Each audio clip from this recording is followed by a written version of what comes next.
అందరికీ నమస్కారం. నా పేరు Durga. Welcome to my YouTube channel కథా కాలక్షేపం. Listen to the reading. మీరు వింటున్నారు ఎంఎస్ సుబ్బలక్ష్మి గారి జీవిత చరిత్ర. క్రితం భాగంలో ఎంఎస్ సుబ్బలక్ష్మి తల్లిపోయిన విషాదం నుంచి నెమ్మదిగా తేరుకుని తన సంగీత సాధనలో నిమగ్నురాలవ్వడం, ఎడింబరోలో జరిగిన అంతర్జాతీయ సంగీత ఉత్సవాల్లో పాల్పంచుకుని దిగ్విజయంగా కచేరీ పూర్తి చేసి ఎంతో ప్రజాదరణ పొంది సంతోషంగా మద్రాసుకు తిరిగి రావడం.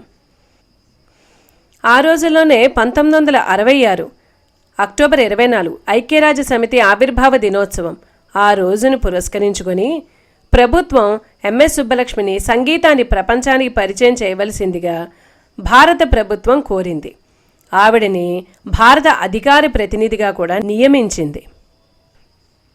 ఇప్పుడు ఈ సందర్భంలోనే మద్రాసు నుంచి ముంబై చేరుకుని ముంబై నుంచి విమానయానంలో ఈ విదేశీ యాత్ర చేయబోతున్నారు. అక్కడ విశేషాలన్నీ ఎలా జరిగాయి ఏమిటి అనేది ఇప్పుడు తెలుసుకుందాం. కథ ఇంతవరకు విన్నాం.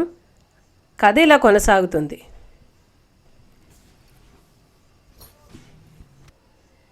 ముంబై నుంచి విమానంలో దగ్గర 3 నెలల యాత్రకి బయలుదేరారు. విమానంలో సదాశివం సుబ్బలక్ష్మి వైపు చూశాడు. కాగితం మీద ఏదో రాసుకుంటోంది. ఏంటి కుంజా రాస్తున్నావు? కాగితంలోకి చూస్తూ అడిగాడు సదాశివం. నారాయణికి ఉత్తరం రాస్తున్నాను మామ, నిద్ర రావటం లేదు అంది సుబ్బలక్ష్మి. సుబ్బలక్ష్మికి గంటల తరబడి కార్లలో రైళ్లలో ప్రయాణం అలవాటే కానీ ఇంకా విమానం భయం పోలేదు. వారు విమానం ఎక్కిన తరువాతి రోజున రాజాజీ ఒక ఆంగ్ల పాట సారాన్ని ఆ పాటని సుబ్బలక్ష్మి ఐక్యరాజ్య సమితిలో పాడనుందని ది హిందూ పత్రికలో ప్రచురించారు. మొదటి మజిలీ అయిన జెనీవా సెప్టెంబర్ 19న చేరుకున్నారు. ఇటు మద్రాసులో సెప్టెంబర్ 20న రాజాజీ వ్రాసిన ఆంగ్ల పాట సాహిత్యం ది హిందూ దినపత్రికలో ప్రచురించారు. సుబ్బలక్ష్మి బృందం జెనీవా చేరిందని కూడా తెలియపరిచారు. జెనీవాలో ఒకప్పుడు ప్రపంచ ప్రఖ్యాత వాద్యకారుడు బెథోవెన్ కచేరీ చేసిన రెడౌట్ విల్లా అనే సముదాయంలో సుబ్బలక్ష్మి కచేరీ. హాలు కిక్కిరిసిపోయింది. అందరూ సుబ్బలక్ష్మి కచేరీ కోసం ఉవ్విళ్ళూరుతున్నారు. ఆ వాతావరణం చూసిన సదాశివం, సుబ్బలక్ష్మి తన పాట వినిపించటానికి ఇలాంటి అంతర్జాతీయ వేదిక కోసమే నేను కష్టపడింది. ఆమె గొంతు అంతర్జాతీయంగా వినిపించాలి. అందరికీ నచ్చి ఆమెను మెచ్చుకోవాలి. నేను నా పని చేశాను. సుబ్బలక్ష్మి ఇప్పుడు తన పని బ్రహ్మాండంగా చేస్తుంది అని ఉద్వేగంతో అన్నాడు. సదాశివం లేకపోతే సుబ్బలక్ష్మి ఇంత త్వరగా అంతర్జాతీయ వేదికలకు వచ్చి ఉండేదే కాదు. సదాశివం పరిచయాల వల్ల, అతని సామర్థ్యం వల్ల 50 ఏళ్లకే రెండవసారి అంతర్జాతీయ వేదికకు, అందులో ఒకటి అత్యంత ప్రతిష్టాత్మకమైన ఐక్యరాజ్య సమితి వేదికకు రాగలిగింది. జెనీవా నుంచి ప్యారిస్ చేరుకుని అక్కడ కూడా కచేరీ చేసింది. సెప్టెంబర్ 23న మద్రాసులో హిందూ దినపత్రికలో రాజాజీ ఆంగ్ల పాట, ఆ పాటను సుబ్బలక్ష్మి సమితి కచేరీలో పాడటం అనే అంశం మీద పెద్ద దుమారం రేగింది. మన సంస్కృతికి ప్రతినిధిగా వెళ్తూ మధ్యలో ఆ ఇంగ్లీష్ పాట ఎందుకు అని ప్రశ్నించాడు ఒక పాఠకుడు. ఇంకో పాఠకుడు, ప్రఖ్యాత పాశ్చాత్య సంగీత విద్వాంసుడు యాహుదీ మెన్యుహిన్ కర్ణాటక సంగీతం ఆలపిస్తాడా ఎప్పుడైనా? వాళ్ళెవ్వరూ చేయంది మనమెందుకు అని ప్రశ్నించాడు. మొత్తానికి ఈ ఆంగ్ల పాట ఆలోచన ఎవ్వరికీ నచ్చినట్లు లేదు. ప్యారిస్ నుంచి లండన్ చేరుకుంది సుబ్బలక్ష్మి బృందం. అక్టోబర్ 2 గాంధీ జయంతి నాడు ఇండియా హౌస్లో భారత రాయబారి సమక్షంలో కచేరీ చేసింది. గాంధీకి ఇష్టమైన భజనతో కచేరీ చేసింది.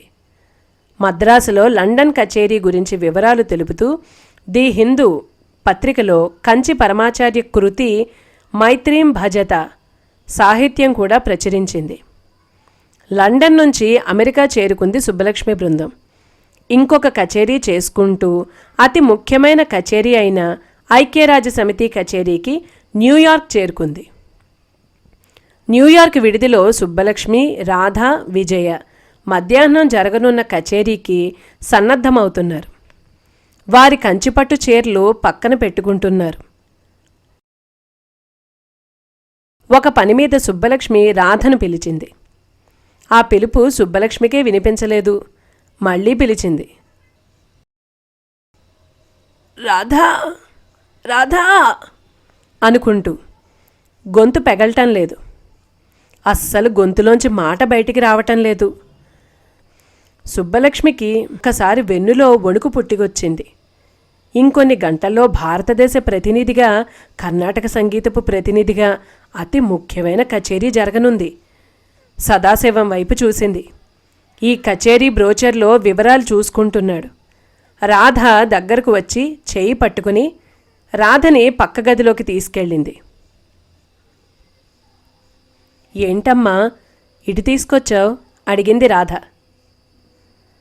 ఏడుపు మొహంతో సైగలతో సన్నని గొంతుతో తనకి గొంతులోంచి మాట రావటం లేదని చెప్పింది సుబ్బలక్ష్మి. రాధకి ఏడుపొచ్చింది. ఏడవకు, మీ నాన్న వస్తారు అంటూ సైగలు చేసింది. ఇప్పుడు ఎలా అమ్మా? వెంటనే తన వ్యానిటీ పెట్టెలోంచి కంచి పరమాచార్యులు వారి పటం తీసి ముందు పెట్టుకుంది. ధ్యానం చేసుకుంటూ కూర్చుంది. రాధా, విజయ సదాశివంకి ఏ మాత్రం అనుమానం రాకుండా చూసుకుంటున్నారు. వారిద్దరికీ చాలా ఆదుర్దాగా ఉంది. కాసేపటికి సదాశివం వచ్చాడు. కుంజా, కుంజా. అమ్మ ధ్యానం చేసుకుంటుంది నాన్న అంది రాధ. లోపలికి వచ్చి చూశాడు సదాశివం. సుబ్బలక్ష్మి ధ్యానంలోనే ఉంది. సరే రాధా, ఇదిగో మల్లెపూలు చెండు కూడా వచ్చేసింది ఇండియా నుంచి. ఇక తయారవ్వండి తొందరగా అని చెప్పి వెళ్ళాడు. మళ్ళీ ఏ మందార పూలో పొద్దుతిరుగుడు పూలో పెట్టుకోవాల్సి వస్తుందేమోనని ఈరోజు మాత్రం ఇండియా నుంచి మల్లెపూల చెండులు వచ్చే ఏర్పాటు చేశాడు సదాశివం. సుబ్బలక్ష్మి బృందం చక్కగా తయారయ్యి ఐక్యరాజ్య సమితి జనరల్ అసెంబ్లీ హాల్కి చేరుకున్నారు. జనరల్ అసెంబ్లీ హాల్ ఐక్యరాజ్య సమితి భవనాల్లో అన్నింటికంటే అతి పెద్దది.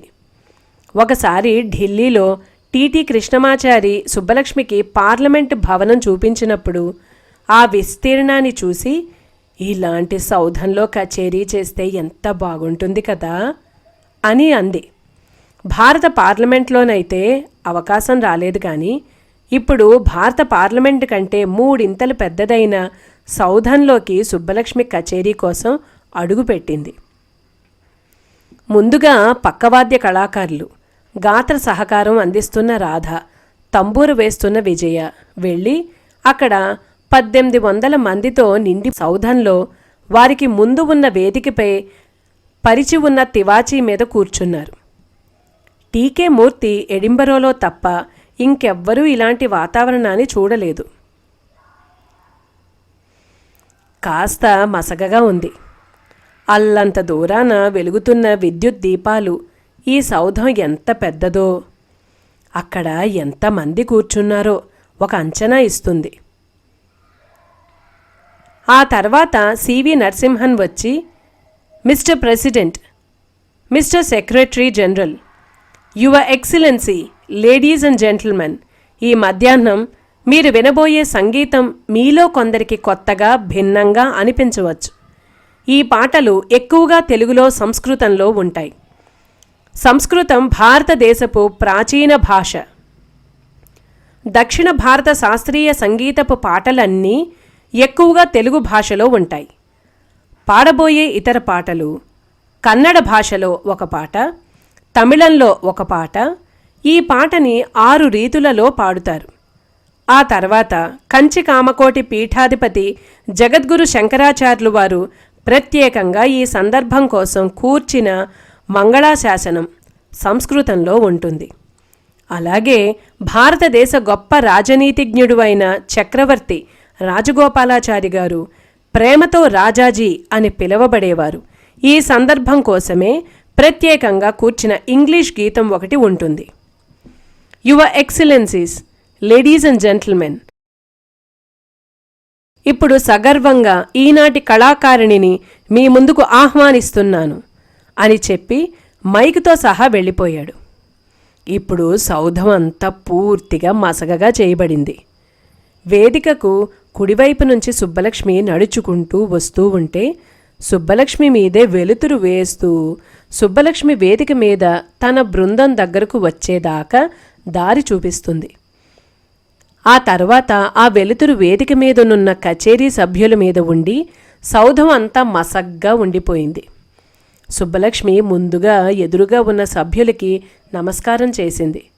ఆ తర్వాత కుడివైపు సభ్యులకి, ఆ తర్వాత ఎడంవైపు సభ్యులకి నమస్కారం చేసి హోందాగా కూర్చుని చీర సరిచేసుకుంది.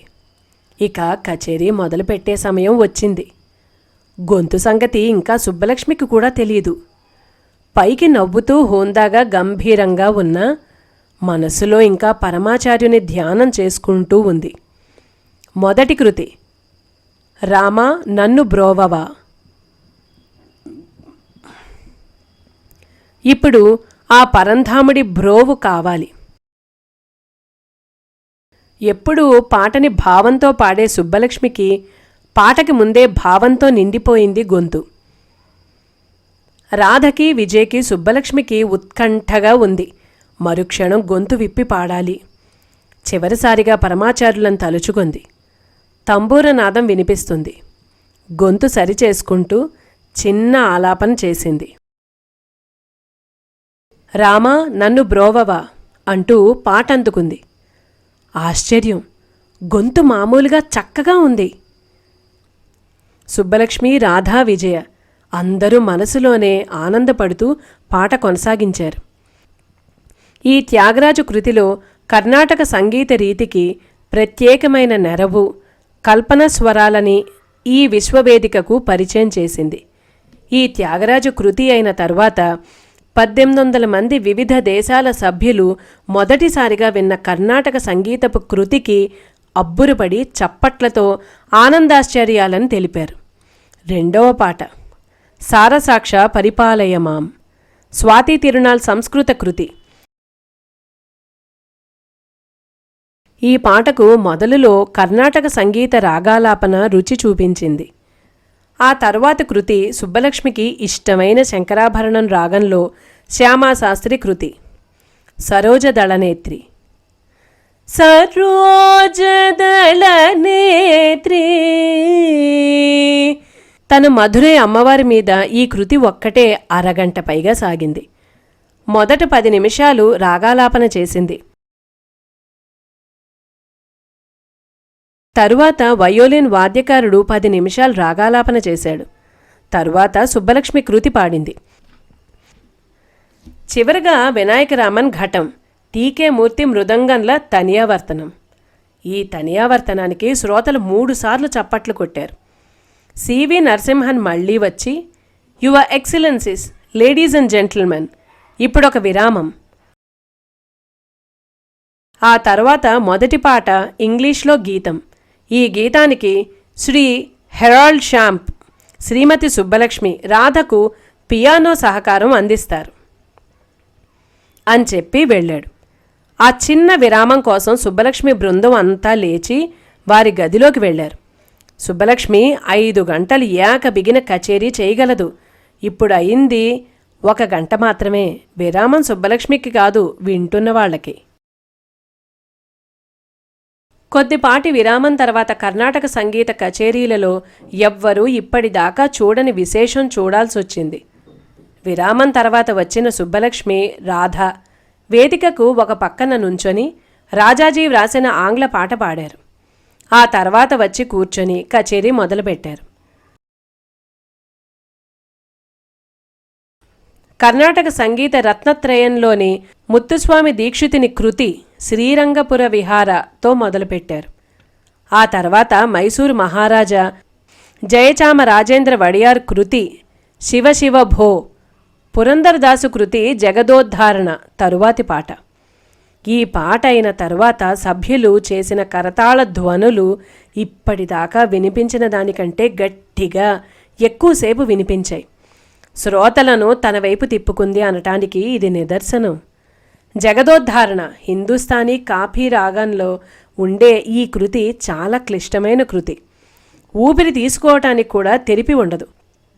ఊపిరి బిగపట్టి సంగతులు గమకాలు పలకాలి. ఇలాంటి విద్వత్తు సుబ్బలక్ష్మికి వెన్నతో పెట్టిన విద్య. జగదోద్ధారణ అద్భుతంగా పాడేవారిలో సుబ్బలక్ష్మిది మొదటి స్థానం.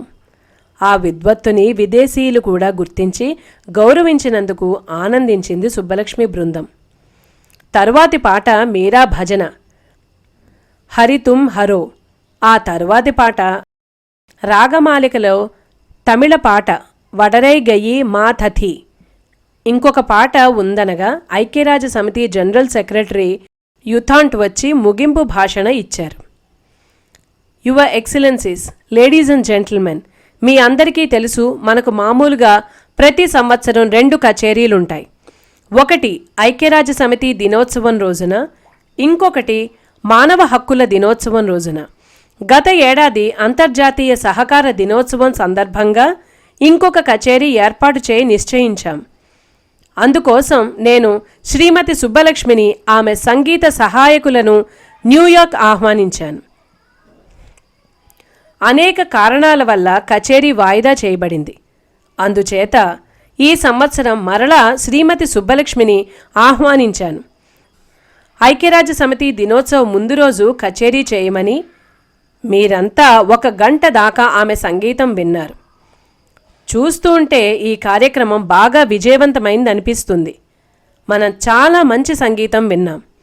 మీలో కొందరికి అది భిన్నంగా తోచి ఉండొచ్చు. ఈ కచేరీకి ఇంతమంది హాజరవడం చూస్తే ఐక్యరాజ్య సమితి క్రొత్త ఆలోచనలని ఎలా సాదరంగా ఆహ్వానిస్తుందో తెలుస్తుంది. వ్యక్తిగతంగా నా గురించి చెప్పాల్సి వస్తే, బర్మా దేశస్థుడినైనా నేను బర్మాలో ఎక్కువగా ఉండే భారతీయుల నుంచి ఈ సంగీతం ఇంతకు ముందు కూడా విన్నాను. కానీ ఈరోజు శ్రీమతి ఎంఎస్ సుబ్బలక్ష్మి, ఆమె సహాయకులు అందించిన సంగీతం వినడం సరికొత్త అనుభవంలాగుంది. మీరంతా శ్రీమతి ఎంఎస్ సుబ్బలక్ష్మికి, ఆమె సహాయకులకి ఇచ్చిన ప్రోత్సాహం చూస్తుంటే సంగీతానికి ఎల్లలు లేవని నిరూపితమైంది. సంగీతం విశ్వజనీనమైన భాష పలుకుతుందని తెలుపుతుంది. ఈ సందర్భంలో నేను భారత ప్రభుత్వానికి కృతజ్ఞతలు తెలుపుతున్నాను. వారి ఔదార్యం వల్లనే ఈరోజు ఈ సంగీత కచేరీ వీలుపడింది. ఇంకా శ్రీమతి సుబ్బలక్ష్మి ఇక్కడ ఉన్న ఆమె సహాయకులకే కాకుండా మనం ఆమె భర్త సదాశివంకి కూడా కృతజ్ఞతలు తెలుపుకోవాలి. శ్రీమతి సుబ్బలక్ష్మి ఆమె స్వదేశమైన భారతదేశంలో గొప్ప పేరున్న సంగీతజ్ఞులలో ఒకరు. కొన్ని సంవత్సరాల క్రితం ఇలానే ఆమె ఎడింబరోలో అంతర్జాతీయ సదస్సులో కూడా కచేరీ చేశారు. కానీ అమెరికాకు ఆమె ఇదే మొదటిసారి రావటం అనుకుంటున్నాను. ఈరోజు ఈ కచేరీకి ముందు అమెరికాలో కొన్ని చోట్ల కచేరీలు చేశారు. ఇంకా కొన్ని చోట్ల చేయనున్నారు. శ్రీమతి సుబ్బలక్ష్మి మరియు ఆమె బృందం ఈ దేశంలో చక్కగా వారి సమయం గడుపుతారని ఆశిస్తూ ధన్యవాదాలు. ఈ భాషణ అయిన తరువాత కంచి పరమాచార్య మంగళాశాసనం పాడి ఐక్యరాజ్య సమితి ఎందుకు ఏర్పరచబడిందో, ఆ విలువల్ని, ఆ సమితికి మైత్రీం భజత, యుద్ధం త్యజత, స్పర్ధాం త్యజత, త్యజత పరేషు అక్రమాక్రమణం అంటూ మరొకసారి ఆ ఐక్యరాజ్య సమితి దిక్కులు పిక్కటిల్లేలా గుర్తుచేసి తన కచేరీని ముగించింది. కరతాళ ధ్వనులు మెల్లగా ఒక్కొక్కటిగా వెలుగుతున్న విద్యుత్ దీపాల ఉరుములు మెరుపులని తలపించాయి. అందరూ లేచి నుంచున్నారు. సుబ్బలక్ష్మి అందరికీ నమస్కరించింది. ఒక ఉద్యోగిని వచ్చి పుష్పగుచ్చం సుబ్బలక్ష్మికి ఇచ్చింది. ఆ పుష్పగుచ్చం 2 చేతుల్లో ఉండగా మళ్ళీ అందరికీ తలవంచి వీడ్కోలు పలుకుతూ సుబ్బలక్ష్మి ముందు నడవగా తన బృందం వెనక నడిచింది. వారందరూ కనుచూపు నుంచి దూరమైనా కూడా చప్పట్లాగలేదు. వేదిక మీద వదిలి వెళ్లిన తంబూర, ఘటం, మృదంగం భారతీయతకు ప్రతీకగా కర్ణాటక సంగీత రాయబార్లుగా ఆ చప్పట్లను అందుకున్నాయి. వేదిక వెనుక వారి గదిలోకి వెళ్ళగానే సుబ్బలక్ష్మి, సదాశివం, రాధ, విజయ, మూర్తి, వినాయకరాం, సుబ్రహ్మణ్యం ఆనందంతో ఉద్విగ్నులయ్యారు.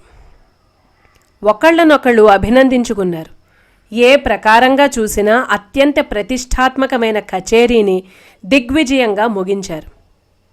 నాన్నా, కచేరీకి ముందు అమ్మకు గొంతు పెగల్లేదు. మెల్లగా చెప్పింది రాధ. ఇప్పుడు కదా మనకి ఆనందంతో గొంతు పెగలటం లేదు, అప్పుడంటావేంటి అన్నాడు సదాశివం. రాధ జరిగిన కథ చెప్పింది. ఒక్క క్షణం బిత్తరిపోయాడు సదాశివం. గొంతు రాకపోయి ఉంటే అనుకున్నాడు. కంచి పరమాచార్యుల మీద భక్తిభావం ద్విగుణీకృతమయ్యింది సుబ్బలక్ష్మికి, సదాశివానికి. ఆ తర్వాతి రోజు ఎడింబరోలో నారాయణ్ మీనన్లాగా సివి నరసింహన్ న్యూయార్క్ దినపత్రికలన్నీ పట్టుకొని వచ్చి మనం గెలిచాం అని హర్షాతిరేకంతో చెప్పాడు. సదాశివం గారు, మీ అందరినీ వీడ్కోలు విందుకి పిలిచారు యుద్ధాంట్ గారు. అలాగే, తప్పకుండా వస్తాం. చక్కగా సుందరం ఇంట్లో భోంచేసి వస్తాం. అదేమిటి? అంతే నరసింహన్, ఆ ఫోర్కులతో స్పూన్లతో భోజనం మాకు విందు భోజనం కాదు, వట్టి భోజనం అవుతుంది.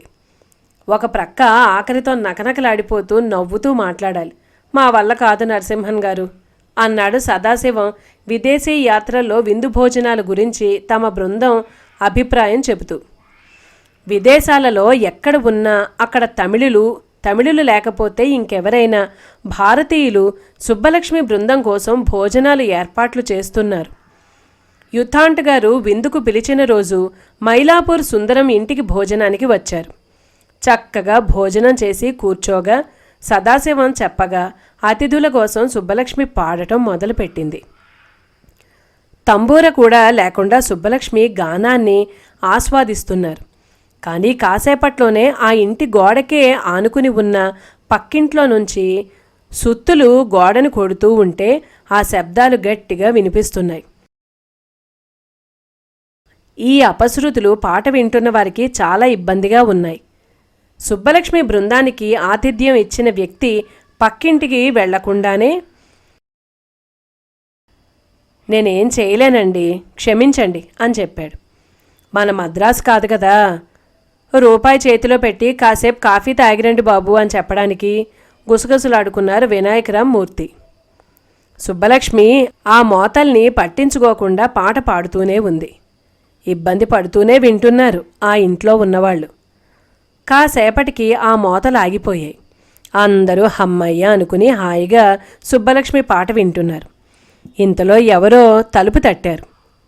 తలుపు తెరవగా ఇద్దరు వ్యక్తులు తమని తాము పరిచయం చేసుకున్నారు. మేము పక్కింట్లో పనులు చేస్తున్నాము, ఆమె పాట మాకు వినిపిస్తూ ఉంది, ఏమీ అర్థం కాలేదు కానీ చాలా బాగుంది, మేము వినచ్చా అని అడిగారు. సుబ్బలక్ష్మికి ఈ విదేశీ యాత్ర రెడౌట్ హాల్ కచేరీలో గొప్ప పేరొచ్చింది.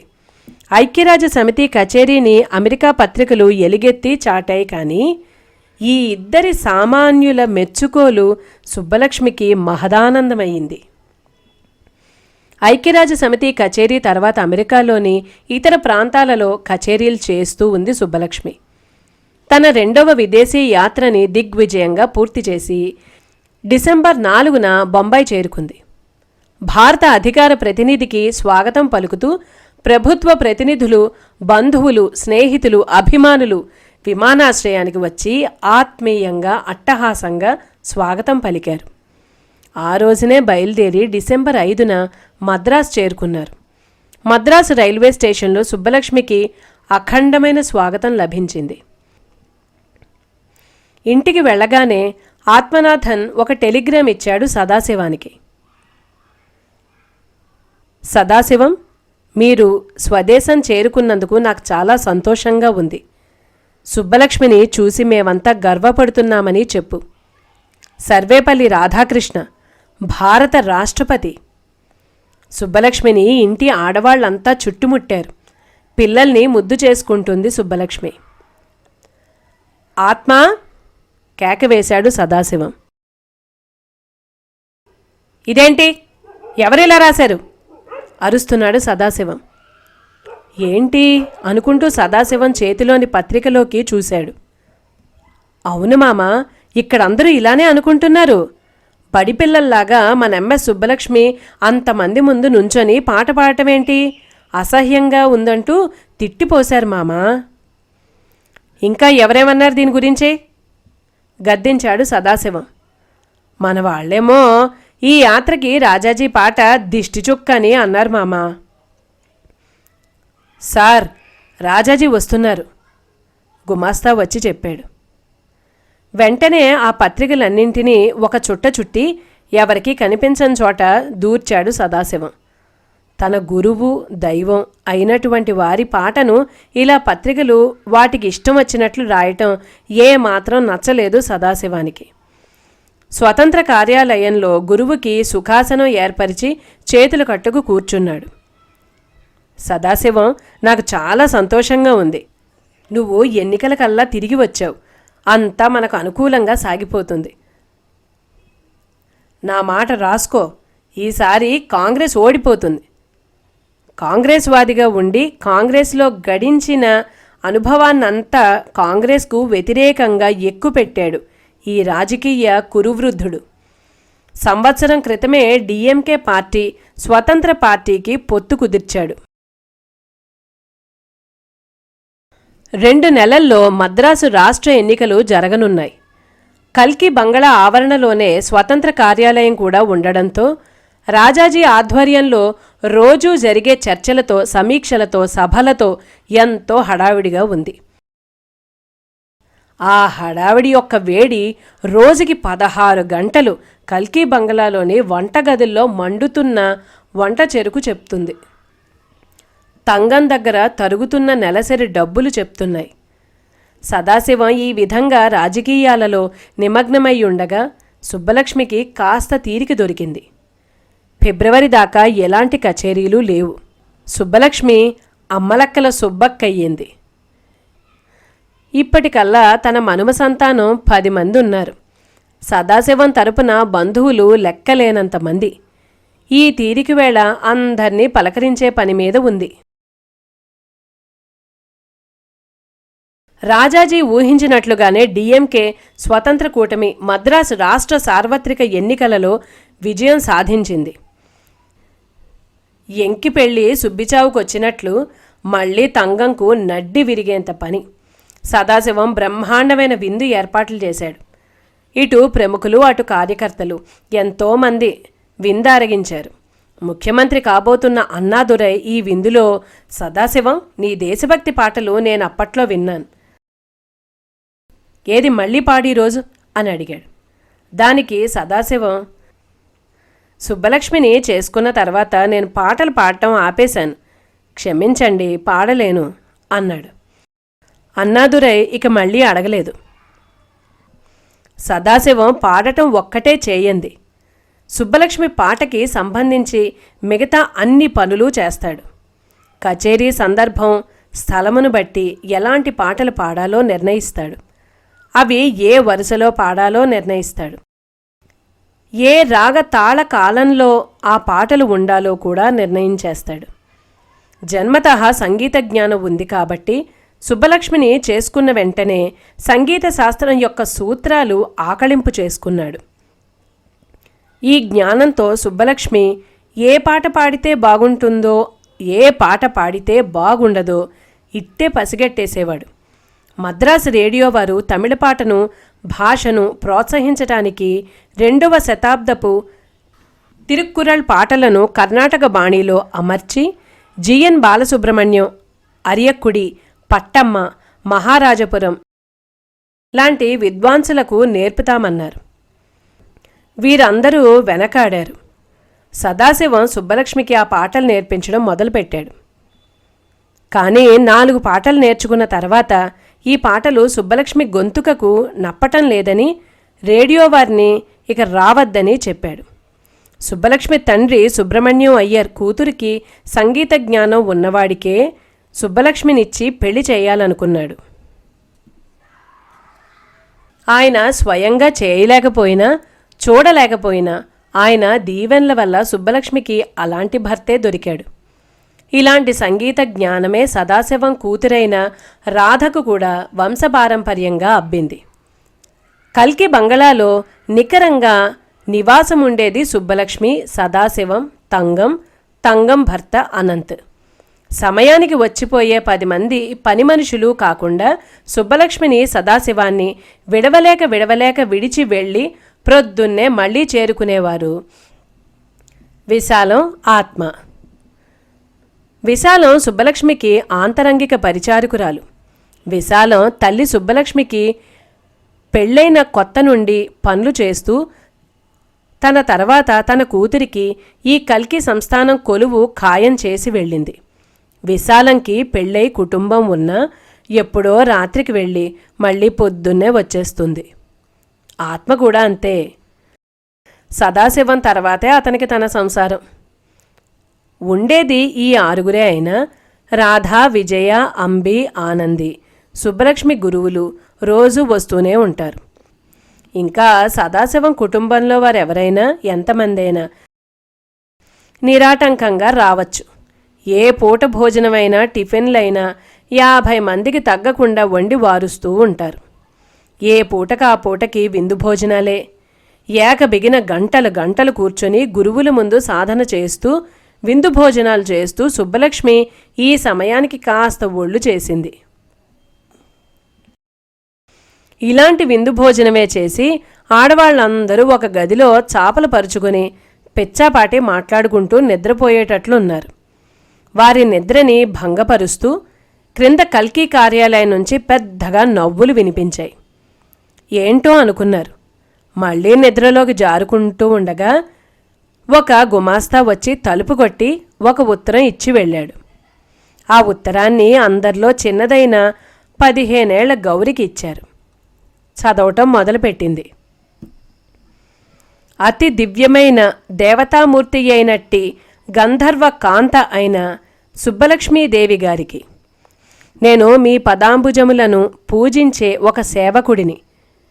మీరు మామూలు మానవులు కారు.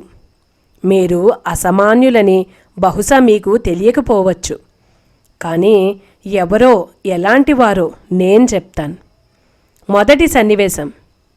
కైలాస పర్వతం మీద శివపార్వతులు సుఖాసీనులై ఉండగా ఇంద్రుడు నారదుడిని దేవతాగణాన్ని తోడ్కొని వస్తాడు. దేవతలు, శంభో శంకర, సదాశివ, మమ్మల్ని ఈ నరకం నుంచి కాపాడు. ఇంద్రుడు, భూలోకం అంతా భయానకంగా ఉంది. అంతటా అపశృతులు అపస్వరాలతో నిండిపోయి ఉంది. ఇవి సుస్వరాలని శృతులని వినిపించకుండా గోల పెడుతున్నాయి. దేవతలు, మా కర్ణభేరులు కకావికలమైపోకుండా ఈ అపశృతుల వల్ల మేము అపవిత్రులమైపోకుండా మమ్మల్ని కాపాడు స్వామి. శివుడు, నేను భూలోకానికేగి పరిస్థితి ఏమిటో చూసి వస్తాను. నారదుడు, దేవా, ఈ పని పార్వతీదేవికి అప్పగించొచ్చు కదా. శివుడు, మంచి ఆలోచన నారదా. పార్వతి, నువ్వు మధురైకి వెళ్ళి తమిళనాట అతి కొద్దిమంది గొప్ప సంగీత విద్వాంసులలో ఒకరైన షణ్ముగవడువు కడుపున జన్మించు. పార్వతి, నాథా, మీ ఎడబాటు ఎలా భరించను? శివుడు, ఈ ఎడబాటు కొన్నేళ్లే పార్వతి. త్వరలోనే నేను నీ భర్త సదాశివంలాగా జన్మిస్తాను. మనమిద్దరం కలిసి భూలోకంలోని అపస్వరాలను తరిమికొట్టి సుస్వరాలను ప్రతిష్ఠించి లోక కళ్యాణం కావిద్దాం. గౌరి చదవటం ఆపింది. అంత నిశ్శబ్దం. క్రింద మగవాళ్లలాగా ఈ ఆడవాళ్ళకి నవ్వు రాలేదు. అందరూ సుబ్బలక్ష్మి వైపు చూస్తూ ఆమెలో పార్వతిని వెతుకుతున్నారు. ప్రపంచం సుబ్బలక్ష్మిలో సరస్వతిని ఎప్పుడో చూసింది. సుస్వరాల సుబ్బలక్ష్మిని. త్యాగరాజ శిష్య పరంపరలో 3వ తరానికి చెందిన మైసూర్ వాసుదేవాచారి తన కృతి బ్రోచేవారెవరురా నినువినా రఘువరా నన్ను బ్రోచేవారెవరురా సుబ్బలక్ష్మి పాడితే విని ఒక పేద తండ్రి తన కూతురికి వివాహం జరిపించి తన దగ్గర్నుంచి వెళ్లేప్పుడు మట్టిగాజులు మామూలు బట్టలతో పంపిస్తే ఆ కూతురు మళ్లీ తనకు కనిపించేసరికి వజ్రాల నగలతో పట్టు చీరతో వచ్చినట్లు నాక్కూడా సుబ్బలక్ష్మి నోట నా పాటను వింటూ ఉంటే అలాగే ఉంది. సాదాసీదాగా ఉన్న పాట గమక భావ సౌందర్యంతో ఉట్టిపడుతోంది. అని సభాముఖంగా పొగిడారు సుబ్బలక్ష్మిని.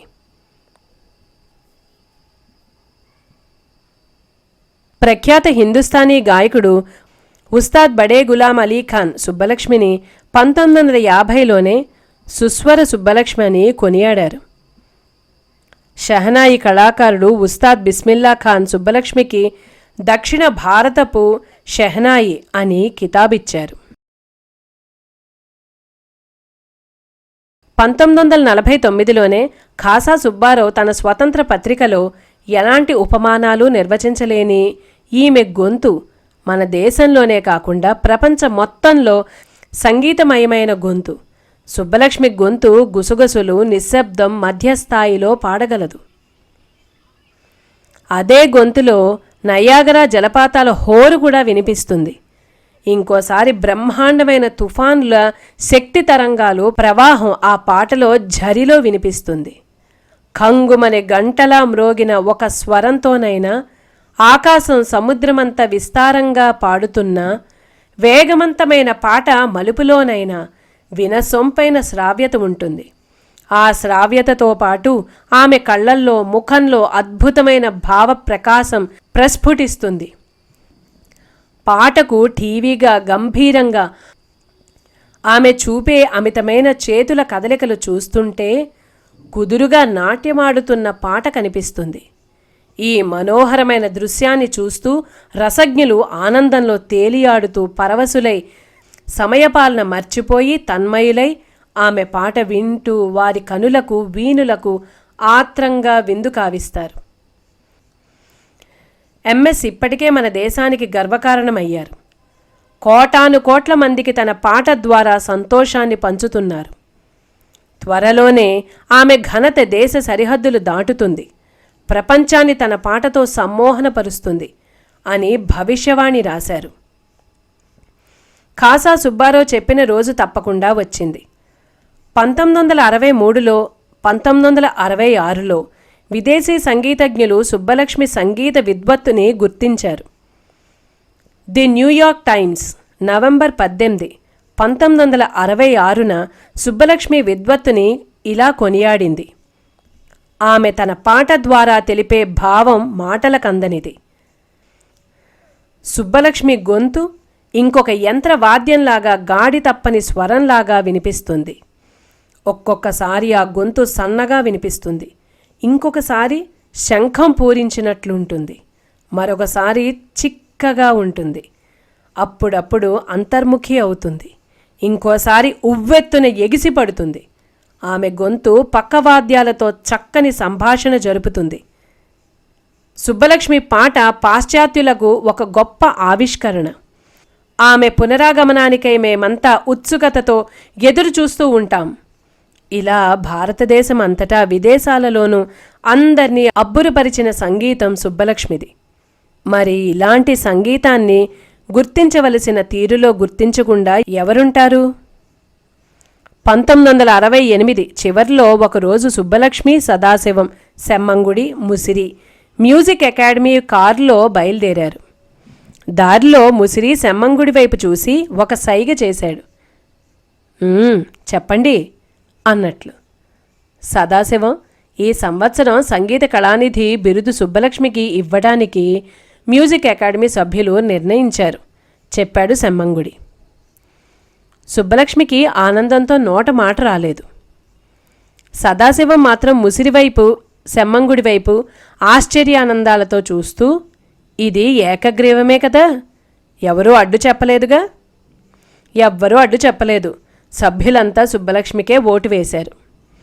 మెడ్రాస్ మ్యూజిక్ అకాడమీ 1929లో స్థాపించబడి అప్పట్నుంచి కర్ణాటక సంగీత ప్రమాణాలను కాపాడుకుంటూ కర్ణాటక సంగీత వైభవాన్ని దక్షిణ భారతదేశ గగనతలంలో రెపరెపలాడిస్తున్న సంస్థ.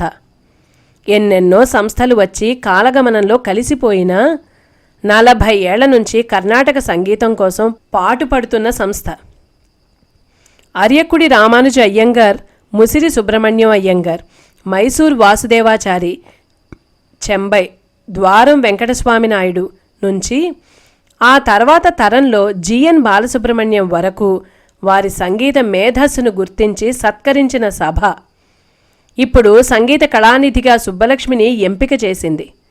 సుబ్బలక్ష్మికి ఈ సమయంలో తన తల్లే గుర్తుకు వచ్చింది.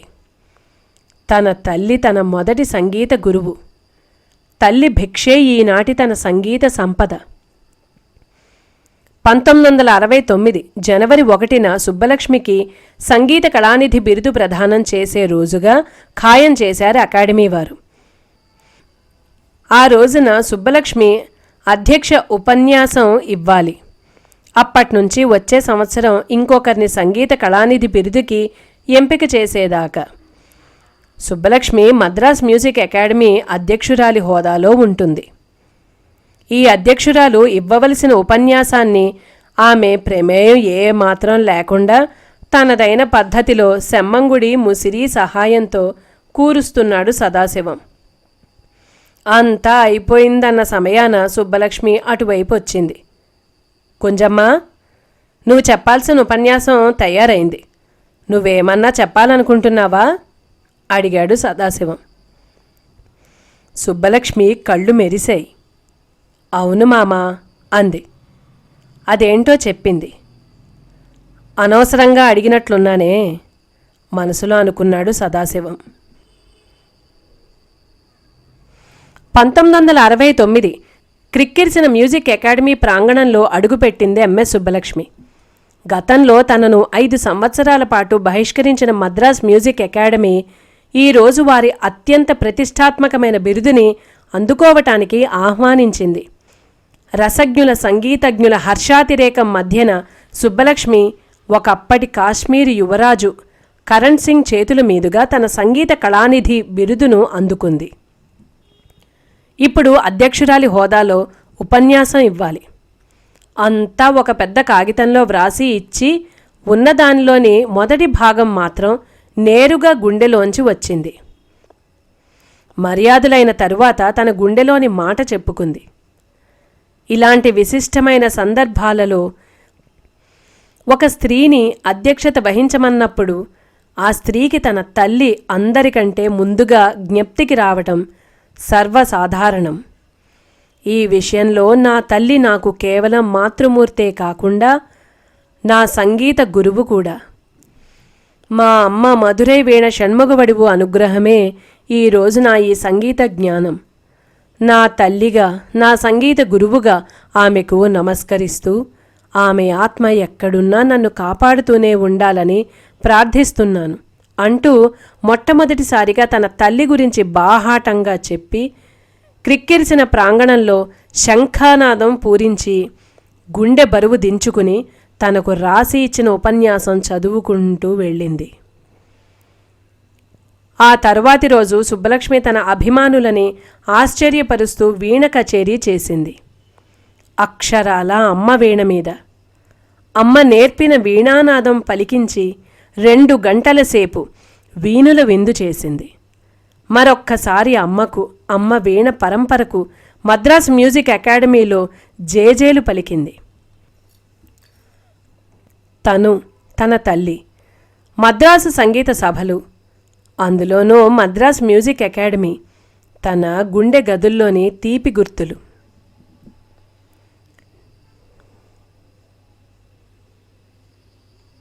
నేటికి కథనిక్కడితో ముగిస్తున్నానండి. నేను చదివిన విధానం మీకు నచ్చినట్లయితే లైక్ చేయండి, షేర్ చేయండి, సబ్స్క్రైబ్ చేయండి. మీ అమూల్యమైన అభిప్రాయాల్ని కామెంట్స్ రూపంలో తెలియజేయండి. వీడియో అప్లోడ్ చేయంగానే నోటిఫికేషన్ రావాలంటే పక్కనున్న బెల్ ఐకాన్ క్లిక్ చేయండి. మళ్ళీ తరువాయి భాగంలో మీ ముందుకు వస్తాను. అంతవరకు నమస్కారం.